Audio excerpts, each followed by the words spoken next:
Tina.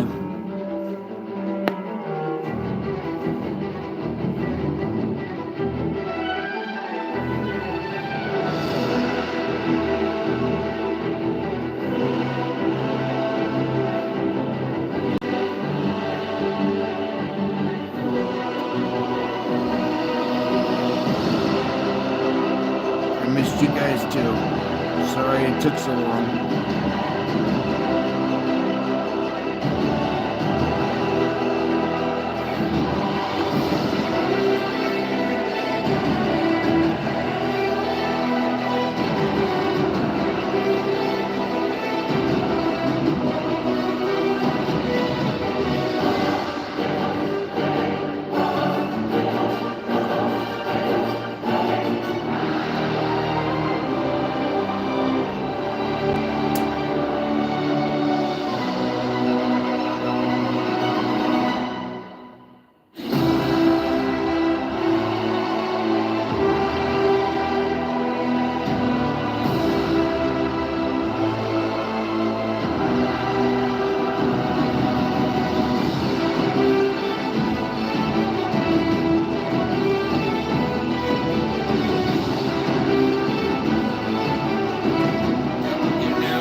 Thank you for your prayers. I needed them. Some of you were praying for me while I was gone.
That's why you're here, Jeremy. Hi, Hopkinson. Love you, darling.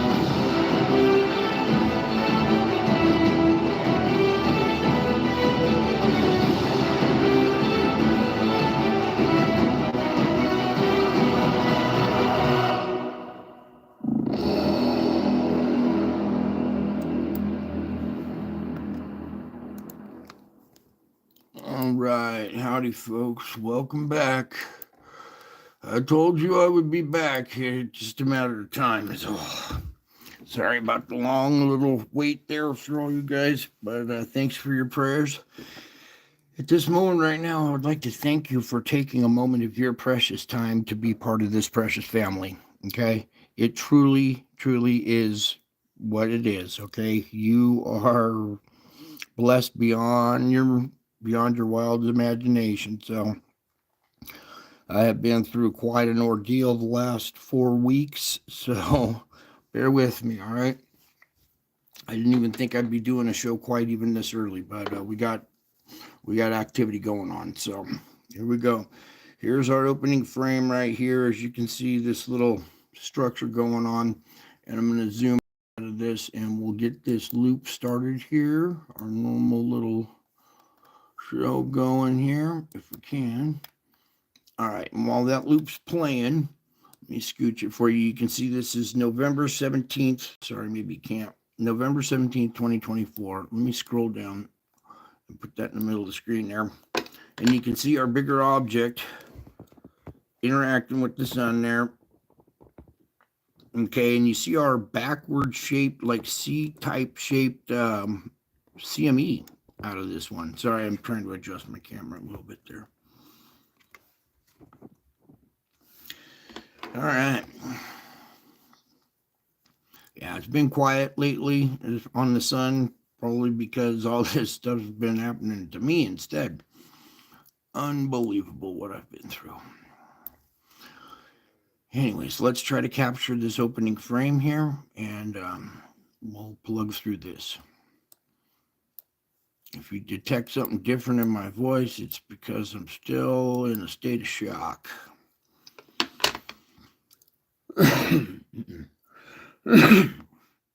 Okay, now, as we look here, here's our opening frame. Let me scooch this down just a tad bit. You can see we have this strange little two flows, one going around this and another one coming off this way. Over here, you can see a dark patch right in this vicinity and a secondary right here. Okay, so this is a configuration. It's a really weird configuration, and it's very tricky to decipher and see what's going on here. So what I'm going to try to do my best here at getting this as best as we can. Okay, now as it exits the screen, you can see our darker circle area right here. This is our darker object. It's in here. There's a bigger object right here being trailed by a little moon, or having its little satellite right next to it, interacting with the sun, or trailing some plasma right here, and it's dammed up in this C-shaped type configuration, and there's two different flow asymmetries going on there, clearly indicating we have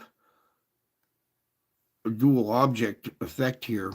Okay, back in here you can kind of see our rounder, bigger object back here, a little moon up front here, possibly maybe one over here that's causing our CME effect. All right, but you can see our darker area right in here. Sorry, my hands are almost paralyzed. I can barely feel them, so it's hard to just kind of working by muscle memory. So right in that area, right where you can see our flow is, okay? And then let me scooch just enough to grab the button. And then it kind of exits the screen there. Okay, so it's already kind of moving out of frame. Please, Lord. All right, and we have this secondary blast right here, what appears to be a little trailing moon. You can see our black round spheroid object right there. I'll go zoom in on it so you can't miss it, okay? All right, NASA, explain to me what that is. Well, whatever your explanation is, I'm not going to really believe it anyway, so I know what I see. And there's clearly a round, small black spheroid object right there, what I consider a satellite or a little trailing moon to a bigger object, maybe a secondary one here. Okay, but these are the little trailing ones after a bigger object has interacted with the sun there. Okay, let me pull this down again. Now, as it moves on out, you see another one coming out down here. Look at the plasma wrapped around the front side of this thing as it comes on out.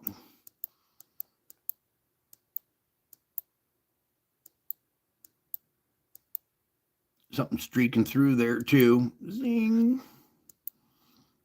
Oops, other direction. There we go. Couple of little smaller moons, a little small one right here, satellite, secondary, little trailing one there, something coming out over there. They're all over the place. You might even see ones that I'm not pointing out. Note this one coming in. It looks like it's coming inward. Let me back up a little bit. See this one? But from a different angle, it's approaching the sun from the backside, coming at the sun like it's coming at the camera. All right. And it gives a perspective that it looks like it's coming towards the sun, which it is. It's about to interact with it. But then here's another little trailing moon right here coming off. See it buried in there somewhere, right? This little round center core.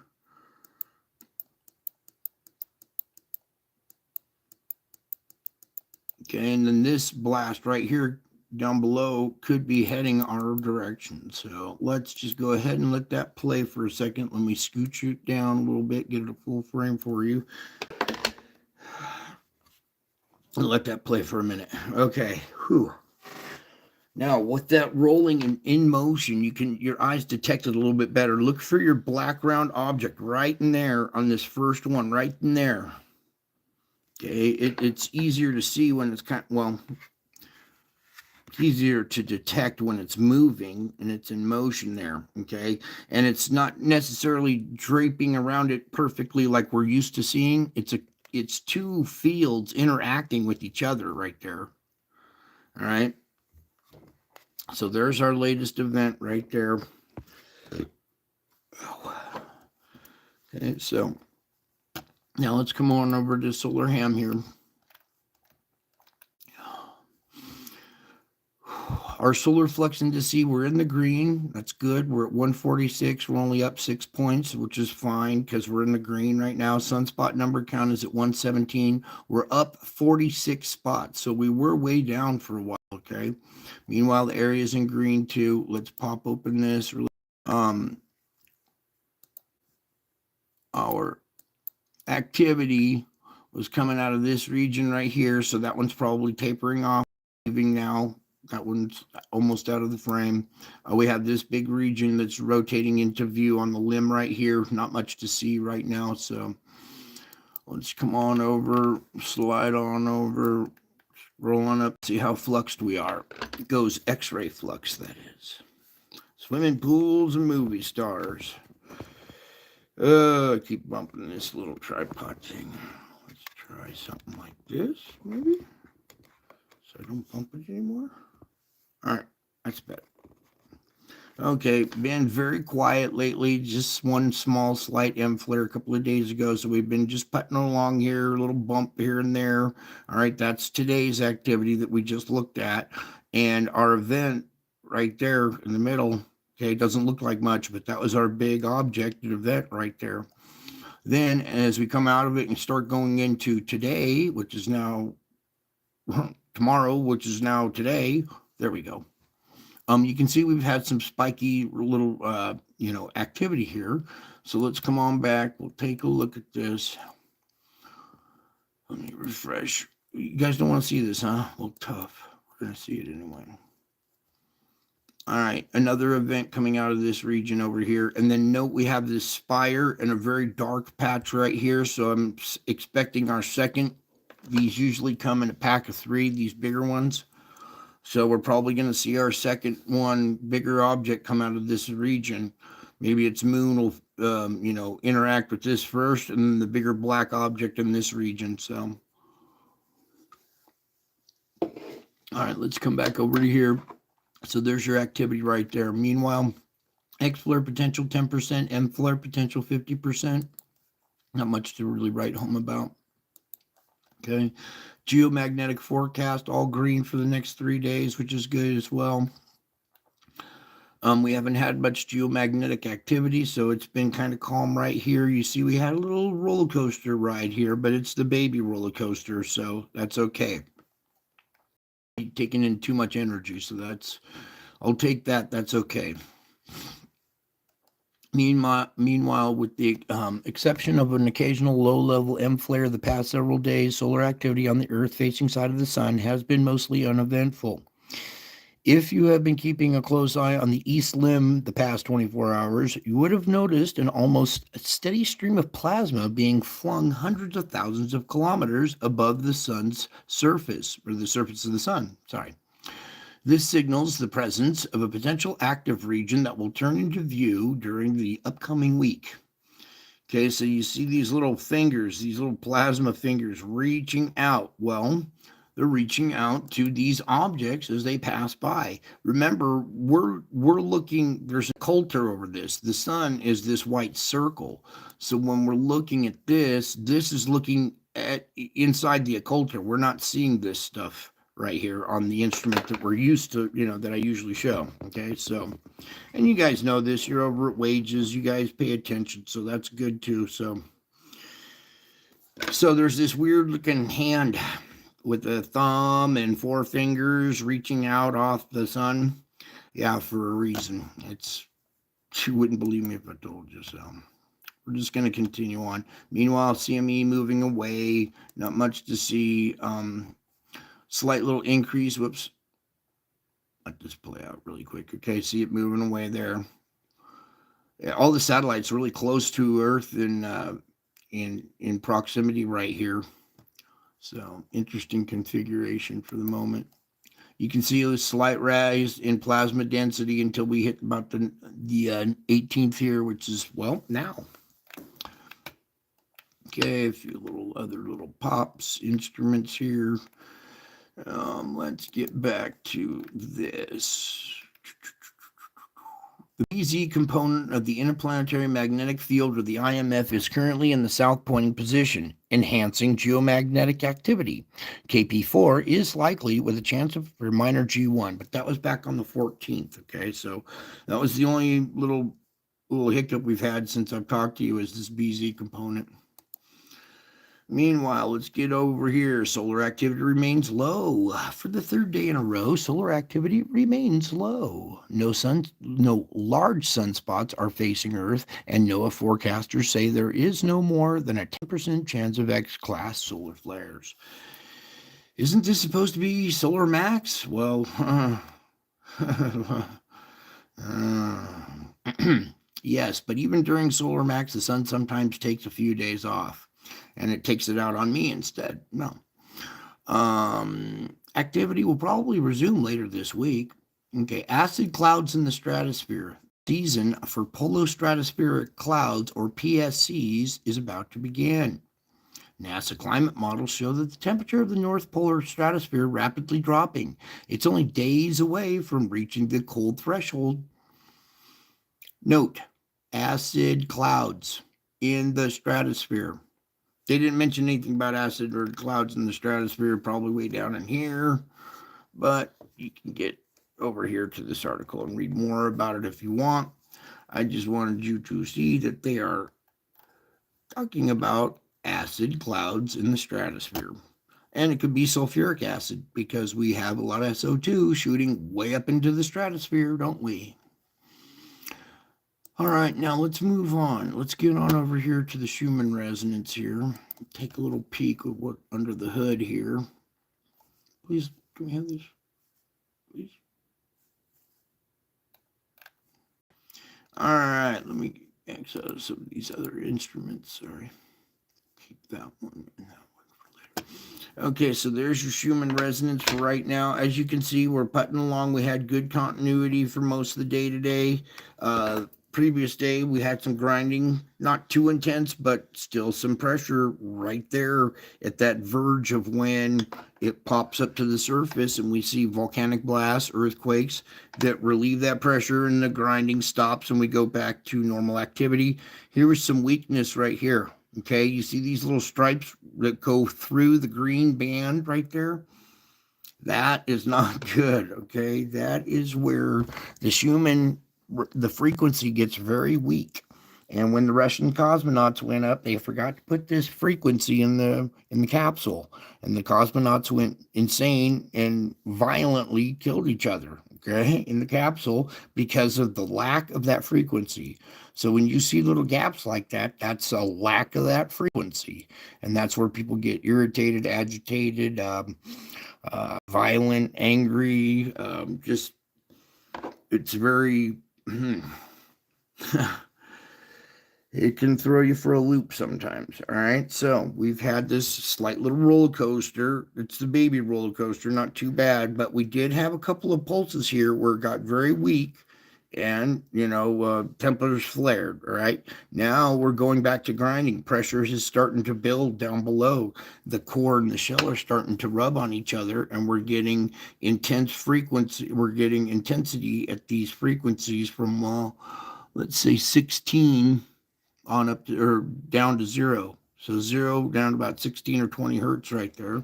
We're starting to get intense frequency. All right. So if you're going to, we had a nice little normal spat there, but everybody hold on. Here we go again.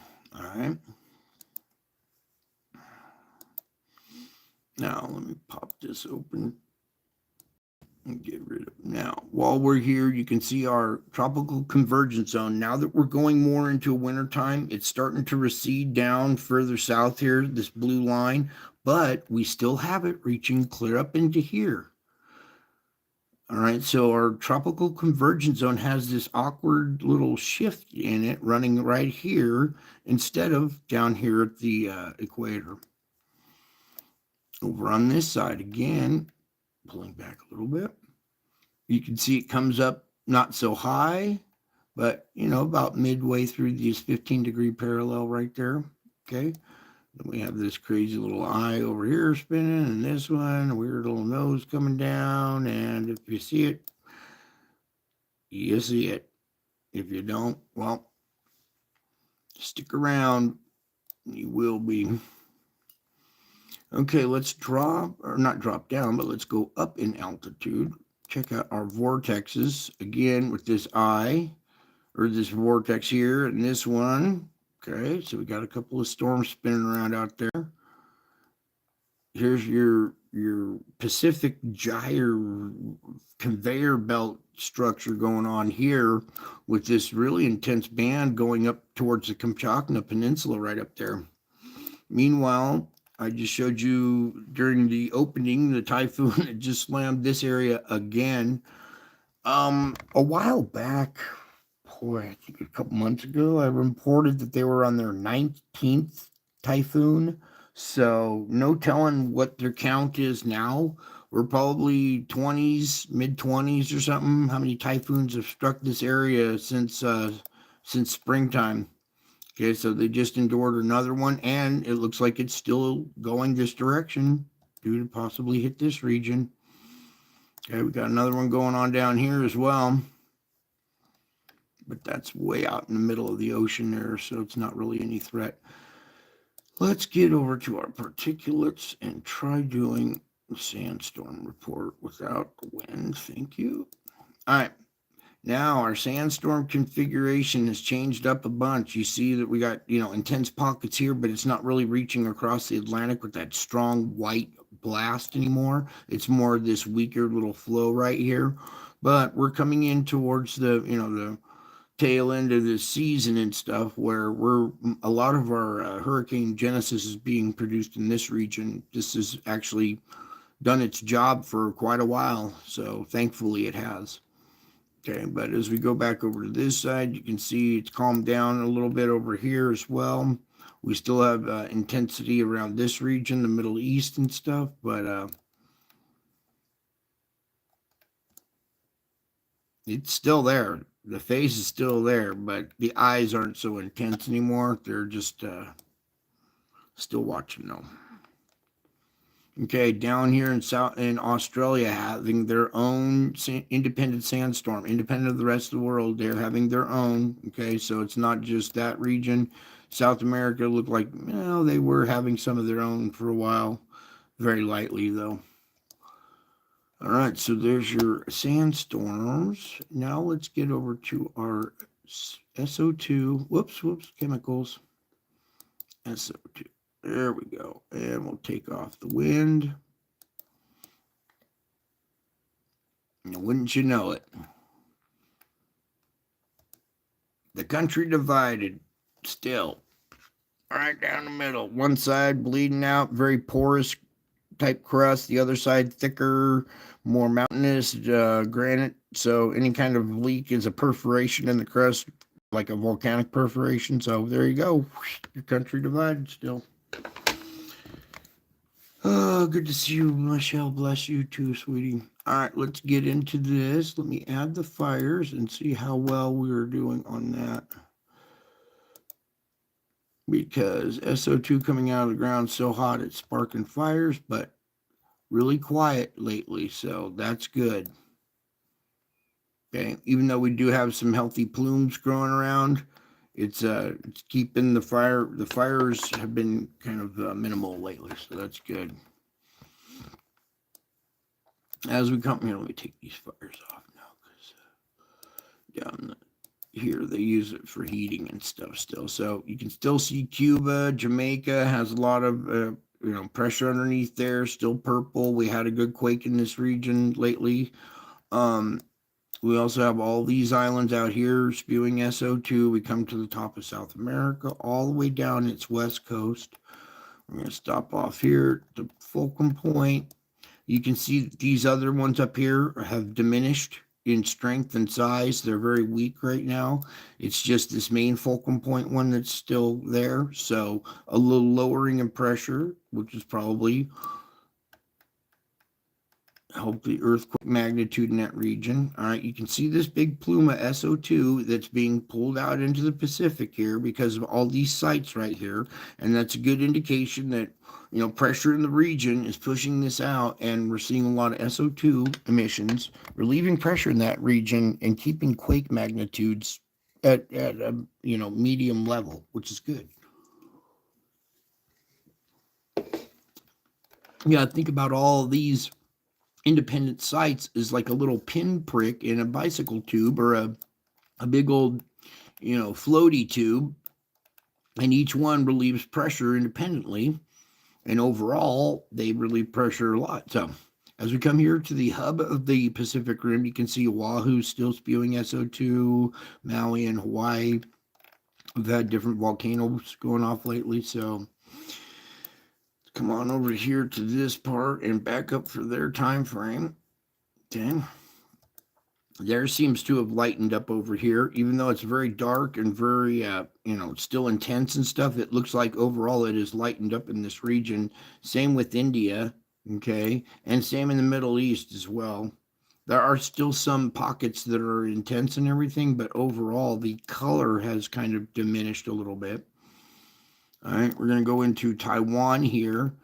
And I haven't seen a lot of quake activity in this region lately, but we still have SO2 emissions here that are relieving pressure.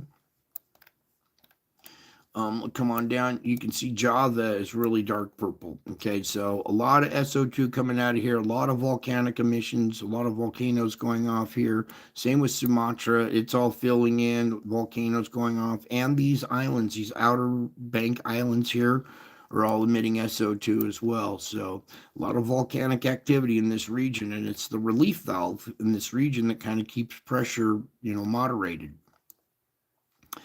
Taking a peek at Australia, they got their issues, and then even New Zealand does. Okay, so every place around the world still having issues. Now, here's our deep quake region with Fiji. It's still spewing SO2 as well as Tonga out here. And we have this long boat-shaped like island right here that has two emission sites. It acts like a relief valve, relieving pressure at the plate boundary system here where it starts.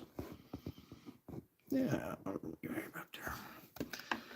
So we'll keep that in the back of your mind when we do the quake report, that this helps relieve a lot of pressure in that region, okay? And we have volcanoes all along these islands through here that are relieving pressure as well through that region. You don't see a lot of SO2 emissions out of them right now, but they still are active. All right, so there's that. Now let's get on over to our oceans. There we go. Now, it's been a minute since we checked these temperature anomalies. You can see the central region right here where Tamumasi and a lot of the vents are still going. We're having a lot more cold water because we're shifting into, fall, winter season. So now we're going to have more cold water up at this area, but it'll really help define a lot of the hot spots a lot better. And with hot water and cold water, you're going to see a lot more rotation coming up here soon. Okay. Meanwhile, we go into the Taiwan region. You see here at our plate boundary fulcrum point relief area here, we have some yellow in the area. Those are sites on the ocean floor. Pressure's built up so much now that we're seeing emissions on the ocean floor in this region right around our fulcrum point. We could probably use a good earthquake in this region, not too big, I don't want to see a bunch of devastation, but mid-range 5 and lower, to relieve pressure at this fulcrum point area. Meanwhile, you see yellow growing on the tip right here too. So watch out, they're probably due for a big earthquake here pretty soon, because you can see there's pressure all around this area. As we come in down here, you can see Java has no cold water right now, but still relieving some of the pressure. We have a new hotspot, new leak right here off of Sumatra. Okay, so that's a path of least resistance. So a lot of the pressure in the area with the new opening, well, stuff will travel to that area to come out of this vent instead. But look at off the coast of Australia here. This is turning a little crazy out here now. And over on this side of Australia as well. Down here in Tasmania still. Look at this over here by Madagascar. All this is starting to get a little hotter. And come over here to our Atlantic region. We have this growing up here. What is this? It's got blue eyes and horns. Okay, cold water next to hot water, hot air over hot air, or over warmer waters, cooler air over colder waters. Hot air rises, cold air rushes in to replace it. And we get rotation. Now look at this going on here. What is going on here on the coast? This wasn't like this about a week ago. All right, so we're having new emission sites here in our bay in the Gulf here, and this could kick up some of our hurricane activity because it's hotter water right there. Meanwhile, we got a lot of cold water growing over here off of Baja. Our whole triangle structure is kind of breaking down and diminishing. A lot of the region is heating up over here, and as we come into our Juan de Fuca region, okay, here's your point coming out, comes out, zigzags and goes up. All right, inside the plate, we have a leak, a little hot spot inside the plate. So that's relieving pressure in that area, probably keeping earthquake activity down in this region because of that one little spot right there, relieving a lot of the pressure. And that's right off the, Southern Oregon, Northern California border, right about there. So. All right, now what we're going to do is we're going to back out of here. We'll put the wind on and show you how our thermals are actually controlling the weather systems right now. You can see the correlations between the heat structure, cold structures, and these conveyor belt loop type structures that form from it, okay? So now we got this rotation right here kind of over Florida. Colder water on this side, warmer water here. This air is rising, going up. We got cooler air here getting sucked into it too. See, it's drawing this from the equator here up into that too. Meanwhile, look at this huge vortex going on over here. This new conveyor belt structure because of the cold water creeping in. Our hotter plume here. So now, instead of skirting the coast and turning and going all the way back out, some of it is now making it to the Pacific Northwest. All right, so that barrier right there is starting to break down and stuff is starting to come into the West Coast now. And it's because of the heat breakdown here, this new cold water inundation over here. pattern, your hot water plume area being more concentrated in the center now. And you can see this, it looks almost like a conveyor belt, but almost like a fan belt or alternator belt type structure.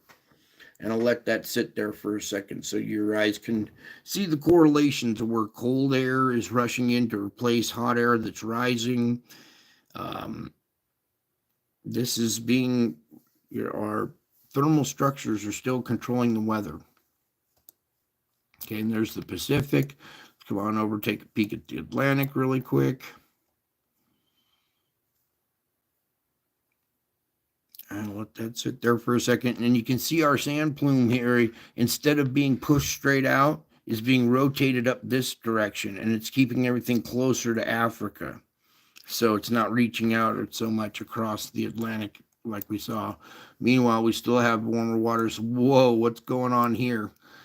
We had this La Nina that was starting to build up here, these blue arced circles of cold water, blue arches of cold water. Okay, it has broken down because of this new site here that's leaking right here. See this island? We're having issues right there at that island at the equator, and it's putting a lot of hot water into that La Nina system, breaking down that conveyor belt that would be our La Nina this year. See that interruption right there? How it's just kind of deadened that whole area.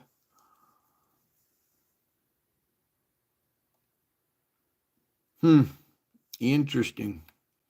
Interesting times we're living in. Here, look down here and see how this cold, hot flow mixes together. There we go.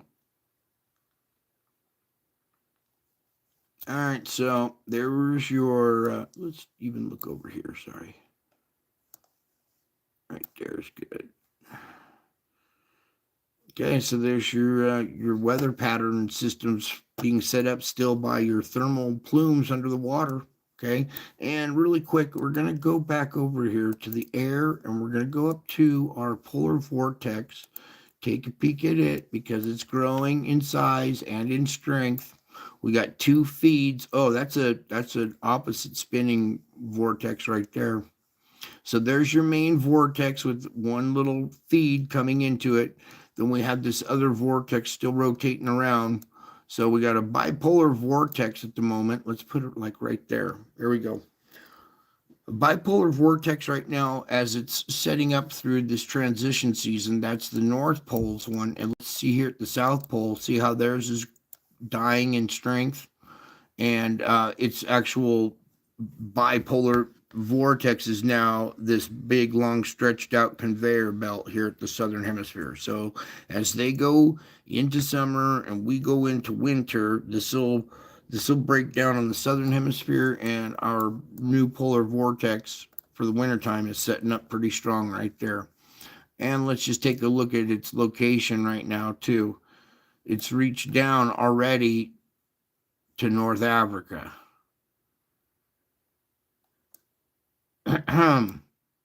Our polar vortex has reached down to North Africa, all this region already. All right, so that's going to come into start to play a factor more and more as we get more into wintertime, and it should take over the conveyor belt structure that we're seeing at this level down here because of our thermals. All right, so let me leave this on the water, ocean ones, the SSTA for right now without the wind. All right, now let's come on over and do an earthquake report. You guys doing okay out there? You're hanging tough? Okay, good. Bear with me as we kind of just pluck through this one at a time.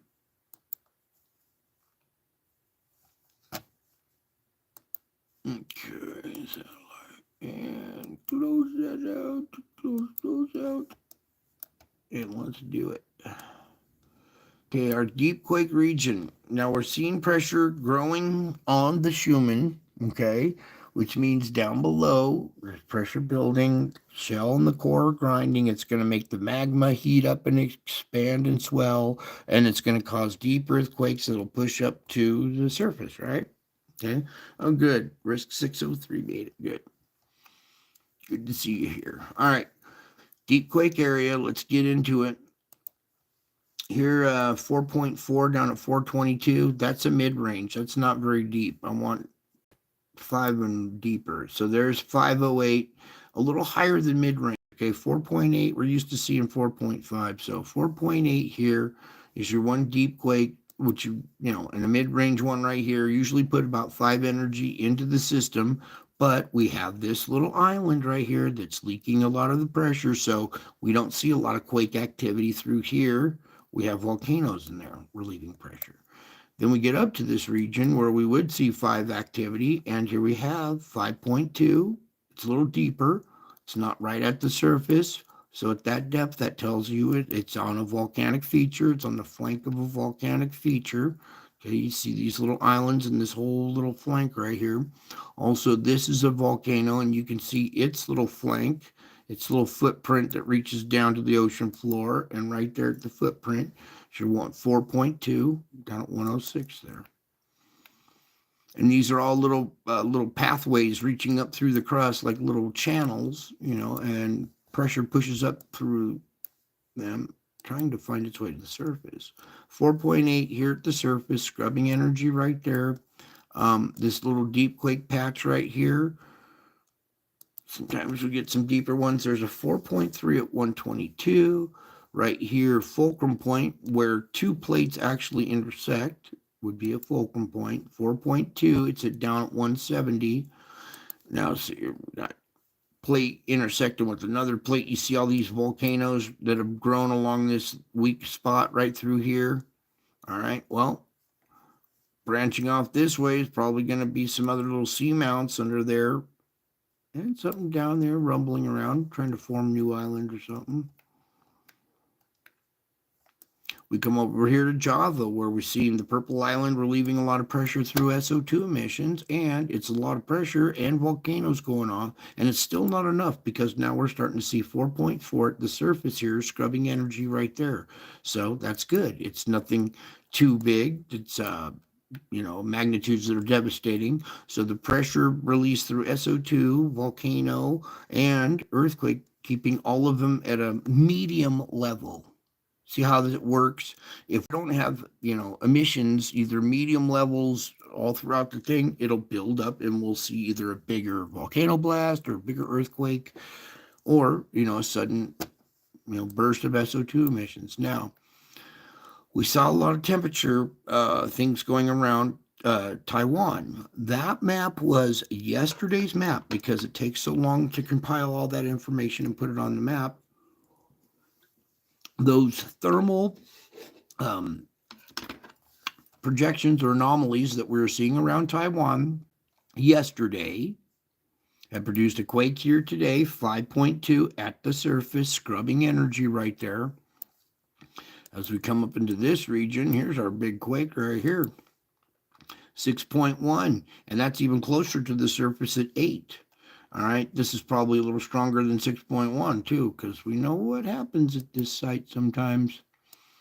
Okay, it's not right on the plate boundary right here, but it is at the surface. So right next to this plate boundary, you see all kinds of seamounts growing along here, next to this plate boundary right there too. So something going on just off of this ridge right here, very close to the surface. We might see some more. That could be a new path of least resistance, a new weak spot where we could possibly see more quake activity. What's surprising about this is there's no aftershocks. There's not a quake swarm or anything else going on in here.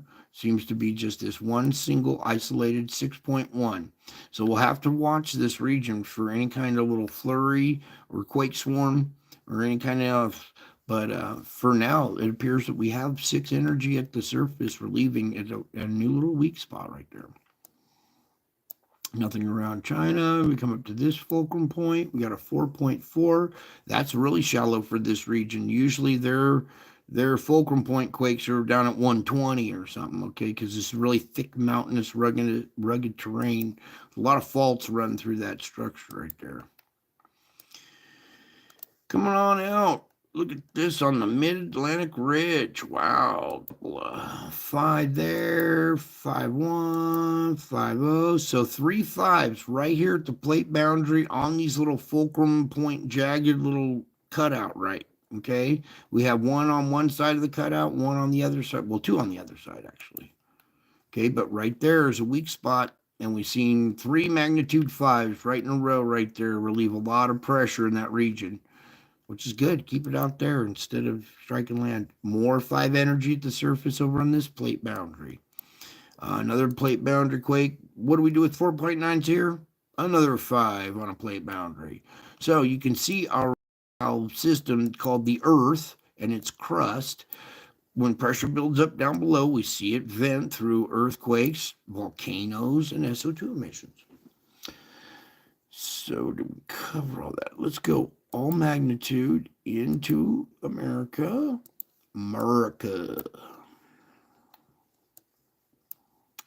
All right, little activity way out here, 3.8 down at 25. This is deeper than at the surface. You see this mid-Atlantic, or not mid-Atlantic. You see this mid-Alaskan ridge right here, okay? It's like in the middle, right on the edge of the like plateau right there. So 3.8, just down inside that plateau right there, scrubbing energy for all. There's no microquakes in this region. Look, they're all gone. So it was just that one quake there. We come up to our fulcrum point area, very quiet. 2 magnitudes here, just outside the apex. Then, if we can, Lord, please, thank you. Coming into this region, we see a little volcano on the flank of Rainier here. It's not much. It's microquaking up there. Nothing at St. Helens. So pretty quiet all in all as far as earthquakes at volcanic sites, which is good. Coming into our fulcrum point area right here, right off this New Madrid, or not New Madrid, the Juan de Fuca here, 1.8 down at 17, pushing inland here at our fulcrum point a little bit too, is 1.4s, 1.9. Okay, so you can see a little of this activity right here by our fulcrum point. The geysers still very active, microquaking out, having 2.3 at the biggest, and some activity right now, but it's really small. And that relieves pressure as it enters the Bay Area, keeping magnitudes along the Hayward Fault down to like 2.2, which is good. You can't even feel them. They don't do much damage here at Berkeley, 1.2. So right through all this fault system right through here, this very, very delicate system right here. You can see all the water inundation that's around it. All this sand that you see that's just off the coast here. See all this sand that's reaching down through here. That's all inundated with water. All right, when you go to the beach and you dig down into the beach and you hit water about a foot down, that sand was inundated with water. This whole area is like sitting like jello sitting on a plate. All these fracture zones through here are very delicate, and it's important that this area up here vent a lot of the pressure as it comes down through this region. We got 2.2 there. Your San Andreas kind of quiet tonight. Some more of this fault structure inland. 1.4 here at Martin and Gilroy there. Even pushing to the foothills. These little weak zones on the foothills right before the flatland. 1.7 here at Kettleman City. Few little scatter quakes around Nevada. Here's your little bulge structure right here. And we're still seeing activity out here at Malibu, and but very minimal in magnitude. So that's good. Very quiet over here at our man-made perforations. Okay, here's your New Madrid going up. There's your fulcrum point. And we have a 1.2 here at Marston, Missouri, on the fulcrum point of the New Madrid. Okay, so we're having little bit of shuffling around here and there, but it ain't too much. 2.2 here at Hennessy. So magnitudes are down. That's good. Pressure's been relieved. We had our bigger quake in this region the other day. Quick magnitude check, 3.4 and 3.1. Where's the bigger one? So mid-range 3s is your maximum, and that's a little high for this area. It was mid-range 2s and kind of bumped up to 3. So we're seeing a slight uptick in magnitude in that region right now. And we've seen a bigger quake there, so. Okay, I think that covers it. Note how quiet it is around South America. You saw the SO2 emissions going along the coast, keeping quakes and peaking magnitudes and just overall quakes down overall. So, a good little earthquake report there for you. Now, let's get on over and try to do a volcano report.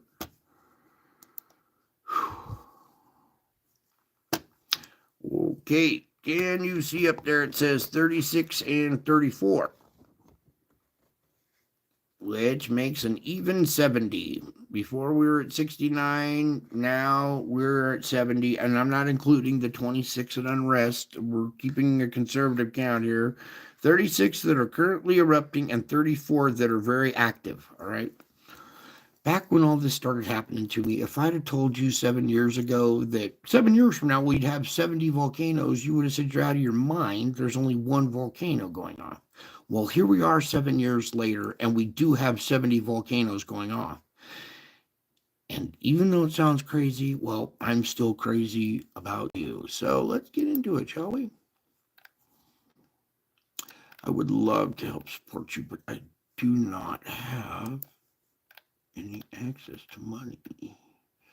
EBU, IBU, and Luatobi. Wonderful pictures.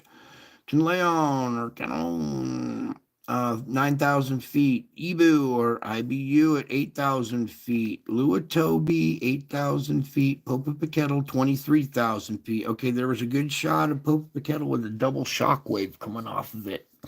So Popo's still pushing these higher blasts above 20,000 feet, relieving pressure in central Mexico.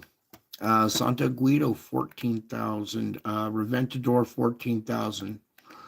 Okay, that was just in the last few minutes. Okay, here's the 17th. Here's today, which is now yesterday because, well, time flies at this channel. There is your map of insanity. Note these little island chains right through here where we have our deep quake region. All right, there's all these volcanoes right through here that are emitting pressure and relieving energy through that plate boundary system through there. Okay. Meanwhile, we got so many up here in Russia, at the Kamchatka here. We have Shivelush, Kluchevskoy, Bizimani, Karaminsky, Abeda, and Ebiko. All those are all active. Okay. And then all through this region, this map is insane. And note these ones out here in Alaska, we're getting pretty active too. That one's here, Home Reef is active. And don't forget, down here in Antarctica, we got active volcanoes even out here. So craziness still. All right, Rajima, 6,000 feet. Canaleon, 9,000. Manam, 8,000. Ibu, IBU at 8,000. Luatobi, 8,000. Semeru, 14,000. Okay, so you see a lower count on a lot of these, down to 8. But Semeru here over on East Java is still pumping its maximum, 14,000, sometimes 15. Popocatépetl again, 22,000. The other one was 23. So it's had two blasts, one at 22,000 and a different one at 23. Santa Guido, 13,000. Fuego, no report. Reventador, 14,000. This volcano activity summary is off the hook. Where is your mainstream media? Well, we know where they're at. And I think if they started to really, came forward and let the people know that we have 70 active volcanoes, that might throw people a little bit. Mind you, currently erupting. These are active, still active. And we're just going to scroll down. I'm not going to list them all off. Any one of these, at any moment, we get a burp from the sun, and when pressure builds down below, these semi-active can jump to fully active. So they can change lists. And sometimes when that happens, we have new volcanoes that we haven't even heard of hop on the list, too. Krakatoa went off the other day here. Let's just take a peek here.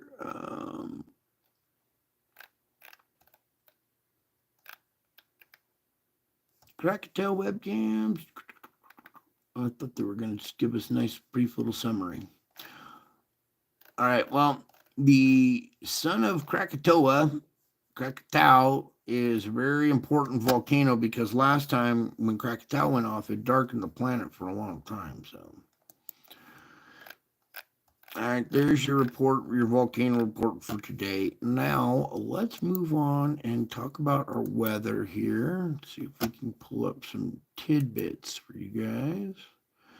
Tropical tidbits, that is. Fools of movie stars. I heard that.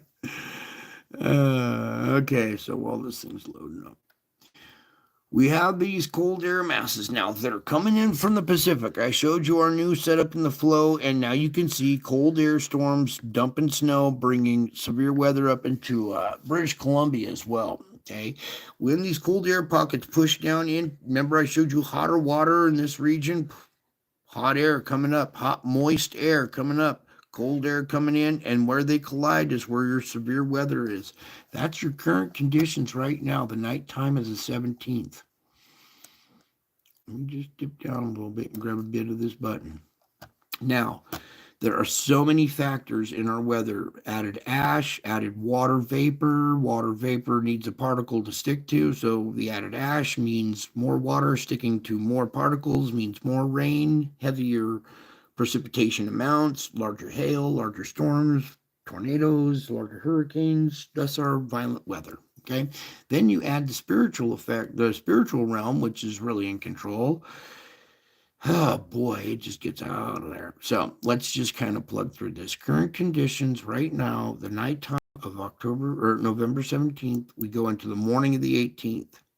This is where everybody needs to really start paying attention right now. If you have people in this area, these next few hours could be very crucial to who lives and who dies, or who gets caught off guard and who doesn't. Okay, so that is very nasty looking right there, and that's the morning time of the 18th. Okay, you got to remember, morning time is when your air is cooler because the sun's been down all night, right? So you got cooler air in this region, but you got all this hot moist air pumping in. So you're getting morning time convection instead of afternoon convection because of cold air in the morning. Well, that does not look good, because as they slam together there, you can see these two air pockets rotating together, coming together like that. So wish we had one frame back, but we don't. So severe weather right now, getting widespread through Oklahoma, Nebraska, Missouri, back into Texas. This whole blob is just going to be gnarly in the morning hours, catching people off guard. There's your noontime activity in Kansas. Look how big that whole bullseye is taking up most of Kansas right there. That'll be your convection. Okay, now the sun has heated the air, and the air is not as cool, so your severe is dropping down a little bit at convection because the air is warming up. There's the cool air is way out here still. Nighttime it starts to cool off again. There it goes by morning of the 19th right there. Don't forget about this little thing up here. This is going to be heavy snow as well too. So this whole storm front right now, as it's pulling this maneuver, that's going to be morning of the 19th. Watch out down in Louisiana here and Panhandle, Florida, because it goes noon, convection, nighttime of the 19th. And then look at this big severe thing coming at the west coast. This is reaching all the way up from like British Columbia down to Northern California. That'll be the nighttime of the 19th, morning of the 20th, noon. Oh, dear Lord. Look at this. Severe weather on the coast of Northern California. Oh, watch out for this storm here, you guys. Boom. Okay, that'll be noontime the 20th. There's convection, nighttime. Wow. Morning of the 21st.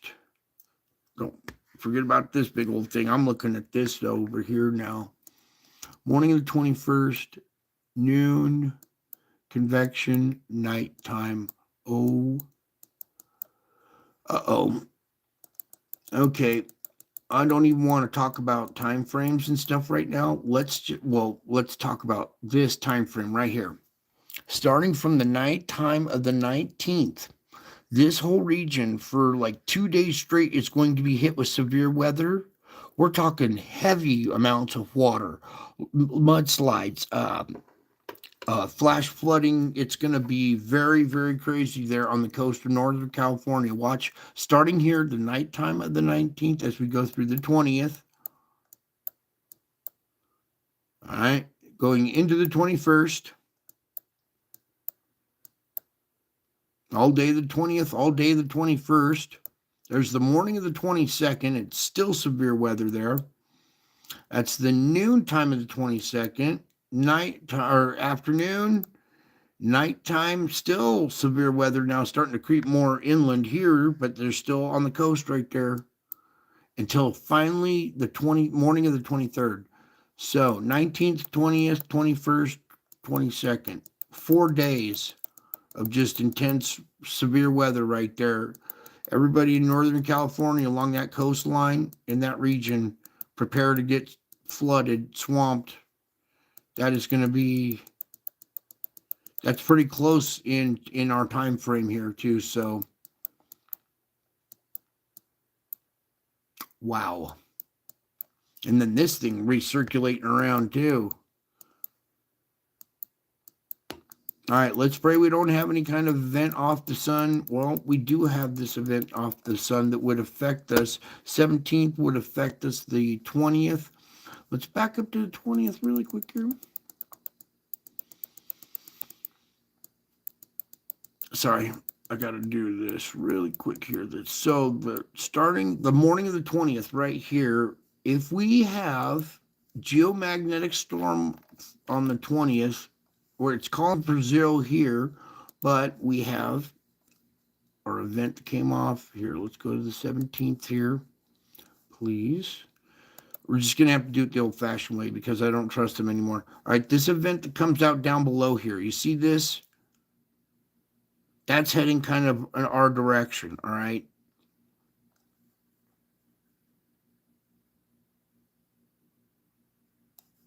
We could see a possible unexpected geomagnetic storm from possibly this event right here. These other ones are heading away. It's the ones that are traveling south, kind of heading towards us. And there's a few little impacts there, a few little blasts there. 1, 2, 3, with a little fourth one right there. Okay, so whatever happened in this little event could be an unexpected geomagnetic storm, especially it's going south. If it goes south of the planet and our BZ goes south, we could possibly see an unexpected geomagnetic storm around the 20th. All right, so that would cause enhancement of nucleation, cloud nucleation enhancement due to geomagnetic activity in the ionosphere. Could cause enhancement to this down below, enhancement to this big storm up here, and this one that's hitting the coast as well. So enhancement possibilities for morning, noon, convection, and nighttime. I pray that doesn't happen. I pray I'm wrong and this doesn't pan out. I don't want to be totally Mr. Alarmist here or whatever, but we have had our unexpected geomagnetic storms, and they're not unexpected here because we understand that those objects bring geomagnetic radiation with them. Okay, it's not necessarily the CME, it's when the object actually interacts with our magnetic field. So, we, everybody, pay attention from this moment forward until the 20th. Severe weather right now, that's going to be ugly tomorrow morning. All right, everybody in this region, wake up early, give them a phone call, be like, hey, I think you might have some severe weather happening.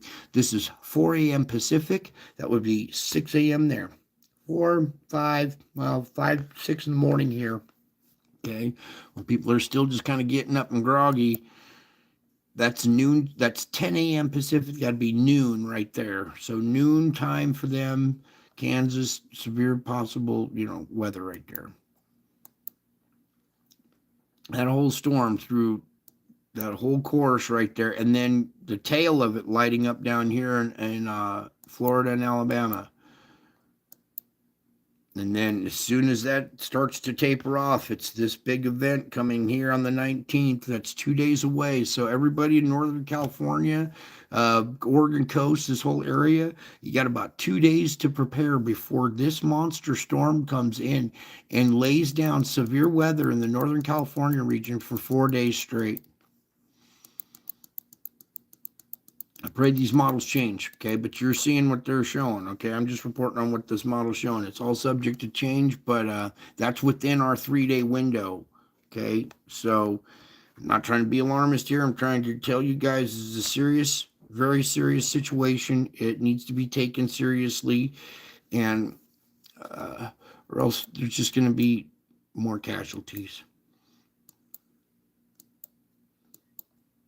That's just a long duration of just sitting on the coast, intensity there for Northern California. Yeah.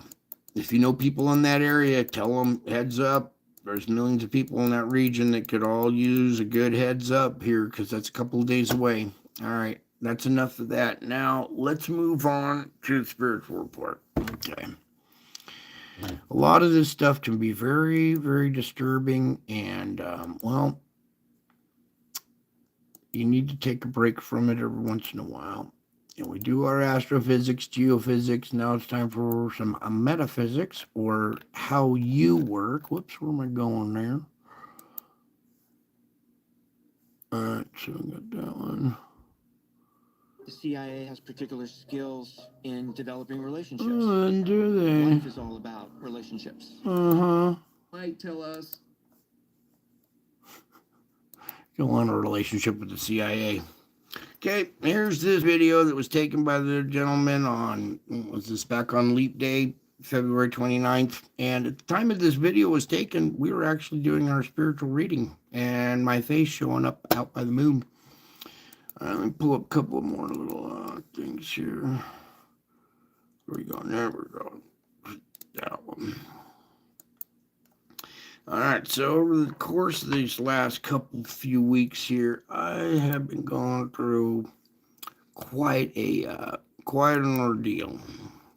I can't really tell you everything about it because it would give you nightmares, all right? And I don't want you guys having nightmares. I want you guys having peace, okay?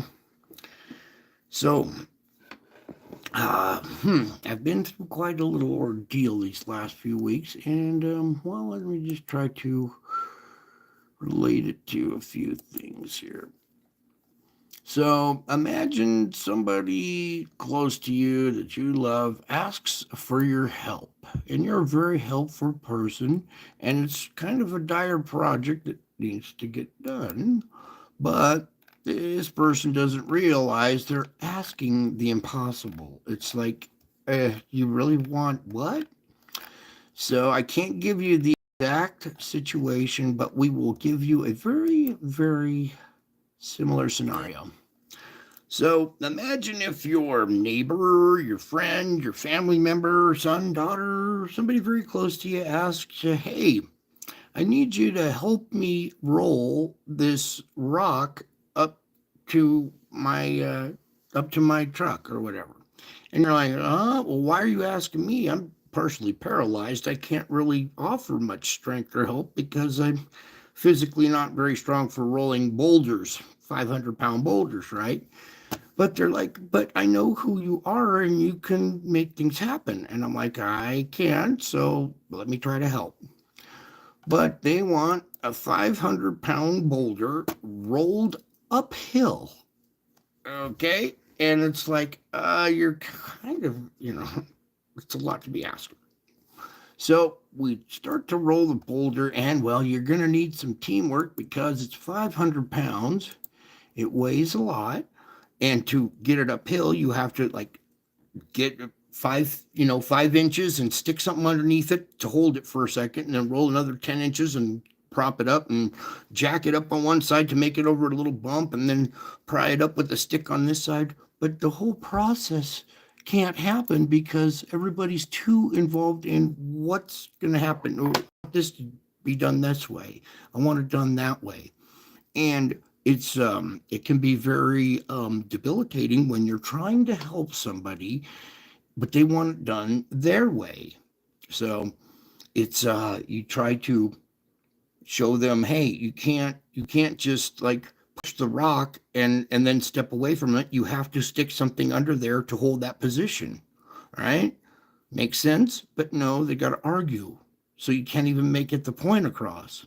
So not only is it an impossible mission, but the people, okay, they're not there to help or assist or push or lift. They're there to complain, hey, the stick scratched my boulder. Well, of course that's going to happen because we're using pry bars, we're using sticks, we're using jacks to roll a 500-pound boulder uphill. Don't you get it? You're going to have some scratches. You have to accept that. No, no, no, no, can't have that. So now all of a sudden this project has become an endurance trial of your patience and endurance and tolerance. Pretty soon you get the boulder up to a little point where you've made a little distance, and you take a break and you notice, wait, there's a path. There's an actual path right up here. If you get a trailer or a wagon or something and bring it to the path right here, we could roll it up to the path and put it on some wheels, which would make it easier to move. But trying to get that point across becomes an argument and a struggle because they want to be right. They don't want to listen to reason, but you still try to get the wagon, get a trailer, something with wheels to help this rock so we don't have to roll it uphill. So finally, we get up to the path, we get the rock position, and I said, hey, you were supposed to get the wagon or the trailer, whichever we're going to use, positioned while we got this rock up here. How come it's not there? Oh, you're supposed to play your part and say, you said you were going to get the trailer, so get the trailer or wagon. Why isn't it in position? They want to argue about that. So finally, they go to get the wagon or get the trailer, and they start walking downhill, walk right past the boulder where it was. And I go, where are you going? Well, I'm going to get the trailer, the wagon. I go, well, where is it? Well, it's just right here. It was downhill from the boulder. You could have just rolled the boulder. It was like 5 feet away from where the boulder was. You could have rolled it 5 feet right into the wagon. It was positioned and everything. Why didn't you just do that? Oh, well, I didn't think about that. I was too preoccupied with being right about rolling the boulder, 500-pound boulder, uphill. Why not just look downhill and use the easier way? But people insist on doing things the hard way, okay? And it's going to get very hard on you guys because I know God is putting me through this so I can pass this on to you. Okay, it will push your boundaries of patience, tolerance, acceptance. Then what should have been a one-day event, okay, turns into, wait a second, the wagon has flat tires. Well, what good is it with flat tires? Well, it's got wheels. Yeah, but the wheels have flat tires. You can't roll a 500-pound boulder in a wagon that has flat wheels. Why didn't you have the wheels fixed? You were supposed to have the wheels fixed on. Oh, well, that's. Oh, really? You want me to get the wheels fixed now, too? I'm like, well, this is your project. This is your thing. We're trying to. So it can get very, very, very aggravating, very intense while being spiritually tested, emotionally pushed to your limits, and in physical pain. It will push you to a level that you never thought you knew. Okay. It's going to test you beyond what you thought you had in you. Okay. Much like for people that have been in the military, it's a lot like Hell Week. When you first get into the military, they push you as hard as you can. What was supposed to be a 2 mile run becomes a 10 mile run. Okay, what was supposed to be a 1 day commitment to moving this thing and getting it in place in 1 day gets dragged out over 4.5 weeks. Weeks, 4.5 weeks of pushing boulder uphill, rolling it sideways, jack, scratch, oh, complain, rolling it, whoops, somebody let go and it rolled 10 feet back down the hill. All that lost work back up to where we were before. So just this impossible mission trying to do, helping a loved one who does not know about this stuff, okay? You do. And you're praying and you're using your tools the best you can. And you got to pray for the other people. They don't know what they're doing. Their hearts are turning cold. They're not thinking things through anymore. The Schumann resonance messes with people's emotions, their mind states, and everything. And the next thing you know, you are going to get caught up in this whirlwind of trying to help somebody do an impossible mission that should have been possible with the help in 1 day, turns into a 4.5 week long endurance and torturous event that really pushes you spiritually, physically, and emotionally until you crack. And then you got to take that break. Lord, please grant me the serenity to accept the things I cannot change.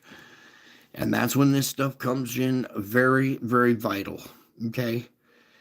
All throughout the course of rolling this rock uphill for 4.5 weeks for a loved one. Finally, we get the rock in a certain spot. Why you want it there? Why are you putting this rock on the corner of the road where people are going to come around the corner and hit a boulder? You can't put it there. Oh, just stick it on the side of the cliff. No, you can't stick it on the side of the cliff. It'll roll down. If the wind, the snow comes, all these people don't take into consideration. So it's going to push you and test you in ways that you're probably going to lose your mind for a while. Okay, it will give you a post-traumatic stress type event. Even if you aren't stressing the stress of the situation being impossible, now that we got the boulder on the wagon and the wheels pumped up on the wagon, somebody forgot to put a block under the wheel of the wagon, and now the boulder is in the wagon and it rolled into the intersection and hit the side of a car now. So it just turns in from one disaster. You think it can't get any worse, and it does, and it gets harder and harder and harder. You're going to need these tools. I'm telling you guys, this is why I'm trying to give you this heads up information of what I just went through for the last 4.5 weeks. It's coming to you guys because I go before you so I can help you guys endure it when you go through it. Okay, so everybody's all preoccupied now with their politics and everything else that's going on, and wars and rumors of wars and stuff.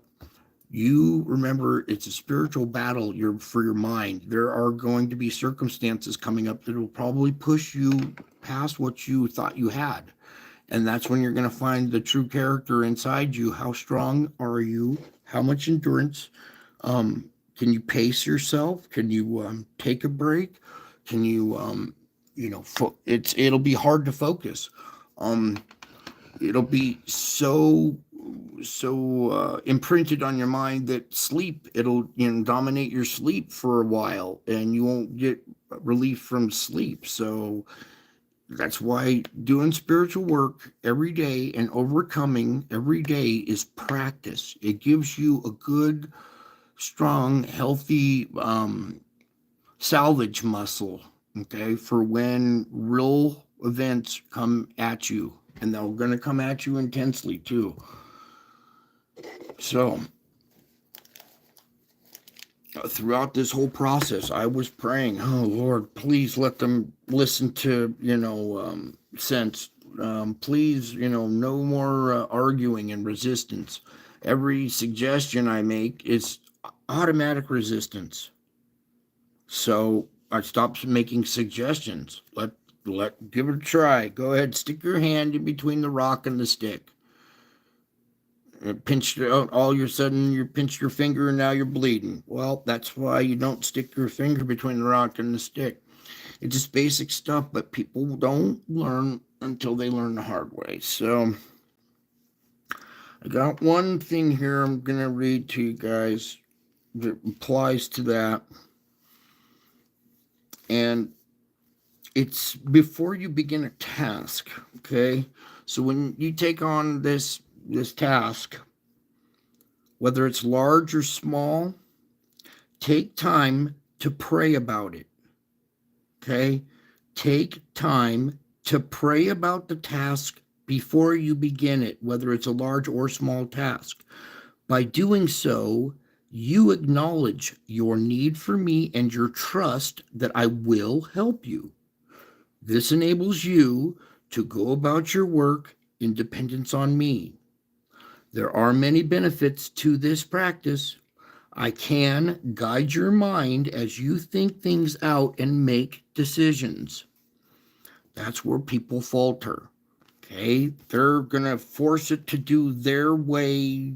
They want it, no scratches. Well, you're going to have to accept some things. And I can guide your mind as you think things out and make decisions. So just knowing that I am involved in what you're doing gives you confidence. All right? Knowing that that I am involved in what you're doing. Okay, I knew this was an impossible task. I knew it was going to hurt. I knew it could take a long time. I knew it was going to bring out the darkest things in me. But seeing this, knowing I got help, I can pull off miracles, that's what gave me confidence to take on that task. All right, it was impossible, but we still did it. It's that 500-pound boulder went 300 miles uphill. Okay, so nothing is impossible when you include this. Okay, so knowing that I am involved in what you're doing gives you confidence and reduces the stress. It doesn't take it all away, but in the middle of trying to pry the boulder off of the intersection and put it back in the wagon while cars are trying to go through the intersection, all right, imagine the stress of that situation. Everybody's looking at you. What are you doing? You let this boulder roll into an intersection? Are you crazy? The stress of being in that intersection with all headlights pointing on you as you try to lift this boulder back into the wagon. It sounds impossible, but when you know you have help, it gives you confidence and it reduces the stress, enabling you to perform. Because if it didn't reduce the stress, you would stress out and not be able to get the boulder out of the intersection. Then once it's out of the intersection and you realize that you have overcome an impossible task, even though it was just glaringly hard or obvious mistakes and stuff, after it's all over, it's wise to thank me often for my help and to keep asking me to guide you along the best pathway. And though the Bible instructs you to pray continually, at times you ignore this teaching, and that's understandable. We're in a physical world. So when you're feeling rushed, you find it hard to slow down enough to seek my perspective on the work at hand. Because I get rushed. I feel rushed sometimes, and I find it hard for me to slow down enough to seek that perspective on the work at hand.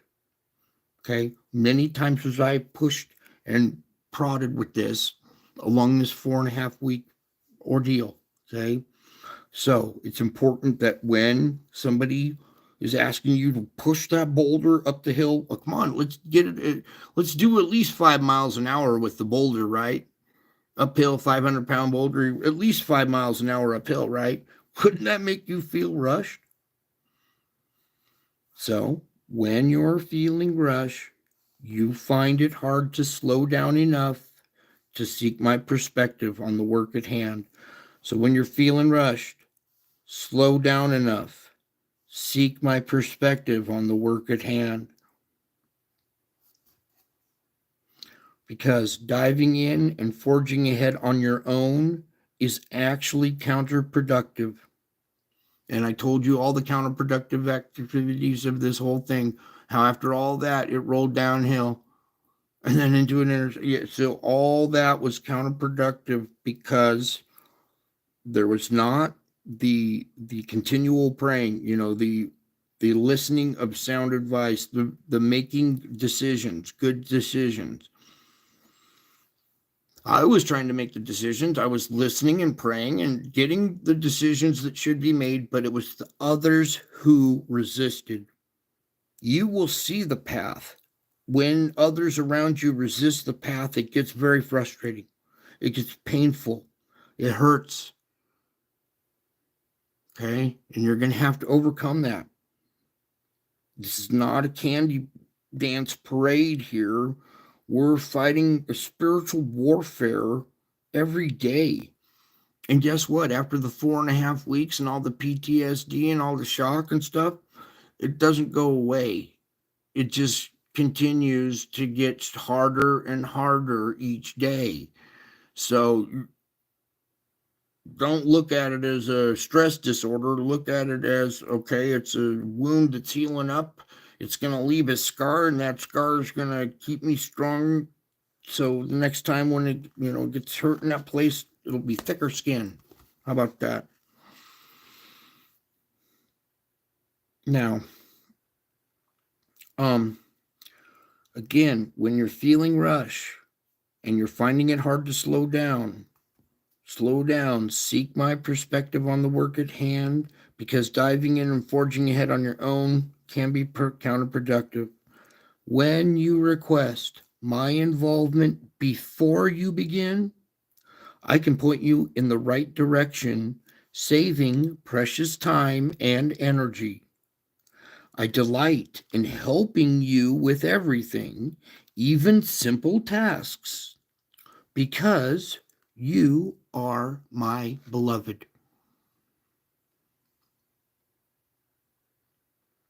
I delight in helping you because I love you. All right. That's why I was helping somebody, because I love them. Right. That's what we do. We help our loved ones. And when they don't accept your help, they want it done their way. I want this and I want that. And it doesn't seem like they want your help. They want you to do it for them while they can stand back and complain. All right. You're going to have to dig down deep, pray about those decisions you see these images, it'll give you confidence. It doesn't take all the stress of the rock being in the intersection. Here, let's just stay with this one. It doesn't take all the stress of that all away, but it does reduce the stress to where you can still you can still perform under fire. While in combat, you can still keep a stable mind. Everybody else is losing their mind. You can take a moment, find that perspective. Don't feel rushed. Slow down enough to find that perspective. Pray about your decisions before you begin the task. Okay. And if you didn't pray before you begin the task, the moment that you realize you forgot to pray, do it then. Because I can point you in the right direction from that moment on, too, saving that precious time and energy again.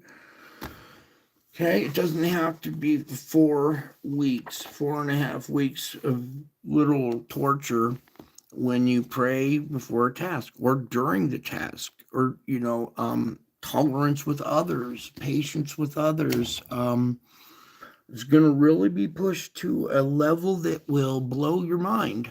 Okay, try not to get hurt personally, because during the process, I lost a friend who was like, no, no, no, you got to have you got to have this stick. And he went and got a broken stick. And no, no, no, we can't use a broken stick on a 500-pound boulder. What are you talking about? Look at this stick. It's beautiful. I picked it out.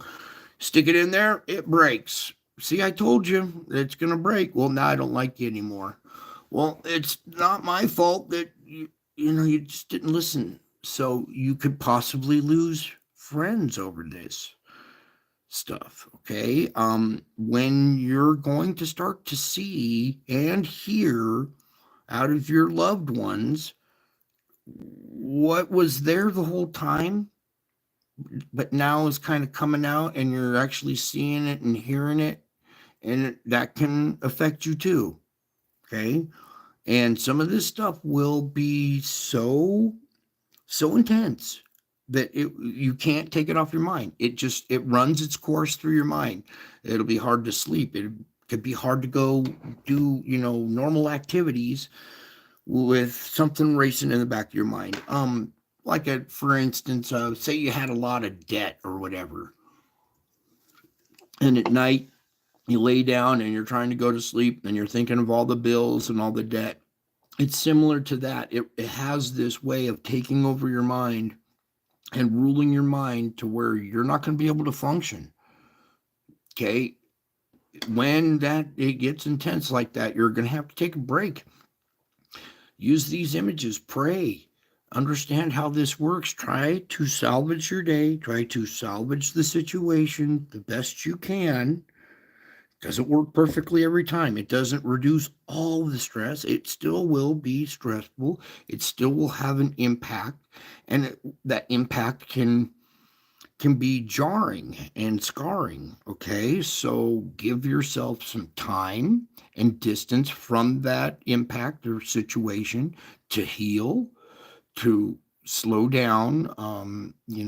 There are other things to distract your mind with too, that can bring peace, that can bring a little bit of relief from your situation.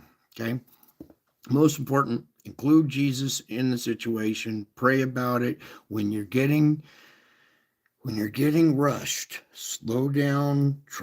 I get rushed. I do it too. Okay. Slow down, take a moment, pray, find your composure again, listen for those little thoughts, those little whispers in your inside your head. There's more going on. Your thoughts are not your own. There are other influences in your thoughts. Okay. So ask him, Jesus, help me, please grant me the serenity to accept this situation. Grant me the serenity to accept that I can't change people. They are going to be stuck in their modus operandi. The only thing I can do is to be strong myself for them. Try it on. It's hard to do, but when you do finally make it through, you will have some spiritual accomplishments that will, dwarf other people's.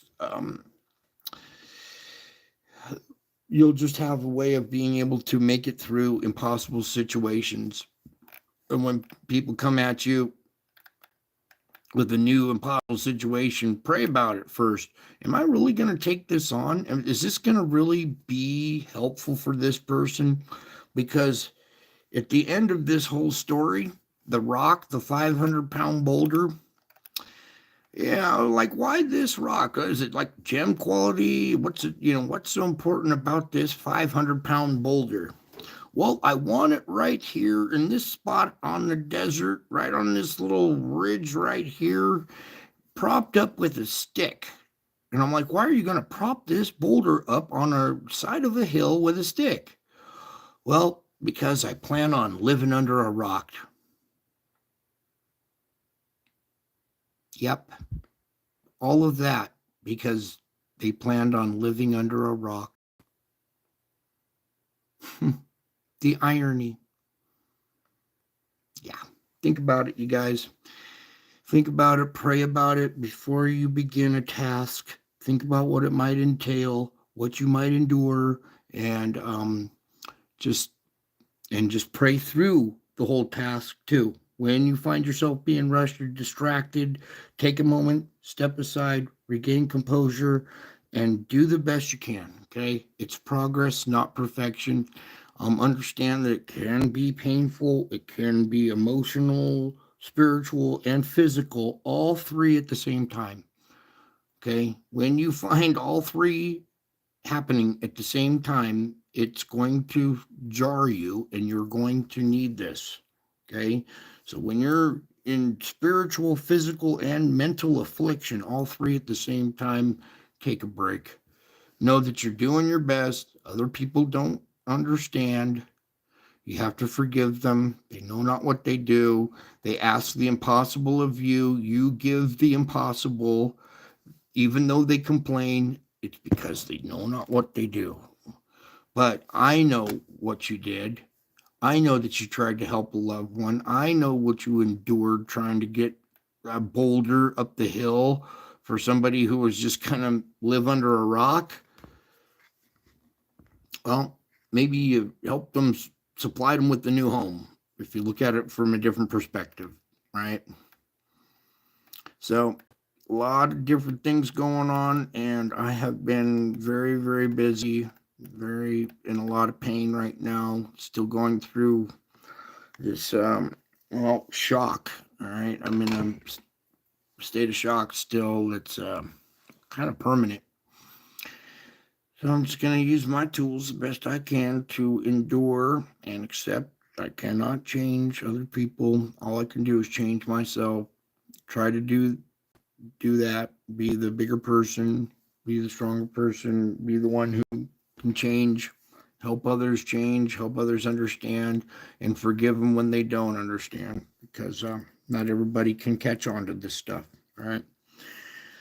I think that's it for now, because I'm exhausted and I still got a lot of intensive care still to go through before I get back into halfway walking shape. So just bear with me. I'll try to get reports out when I can. All right. Hopefully, it won't be a week long, drawn out until I see you guys again or talk to you guys again. Okay. Hopefully, here tomorrow night or next few nights, I'll be right back. Okay. But just bear with me. I'm still going through intensive care right now and recovering. And as we get closer and closer, I'll continue to bring you updates as we go. Okay. And if you don't see me for a couple of days, don't worry, but continue to pray for me. And by the way, I heard you guys praying for me this last week, because when I was on the side of that hill pushing that boulder up, I could hear some people praying for me. And that's what gave me strength through the power of Jesus and prayer to make it through this ordeal and to bring this valuable knowledge to you guys. All right. It's not about, hey, look, I moved a boulder. Look at me, whatever. I performed a miracle. No, no, no, no, no. It's the things that I learned along the way, the tools that I can pass on to you so that you may have that peace that transcends your circumstances. Okay.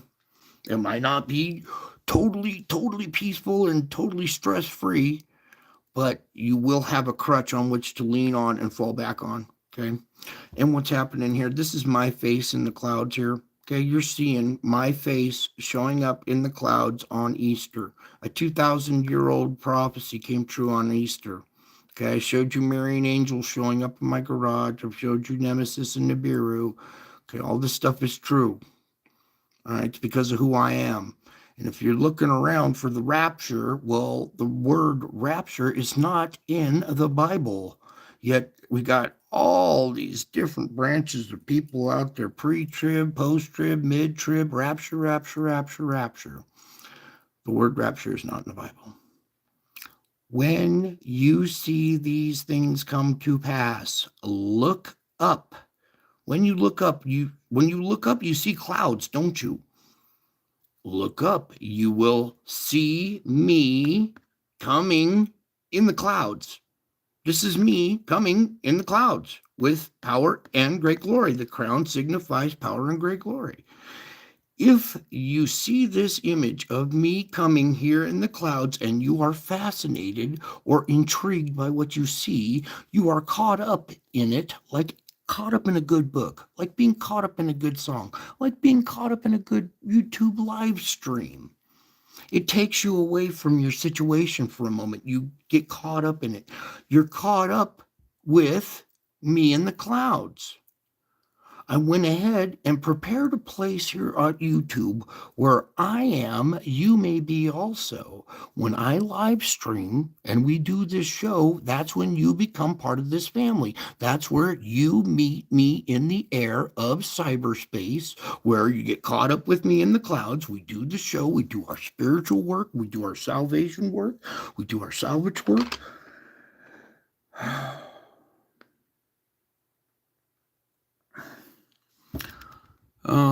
For those of you who trust and believe me, you are truly blessed.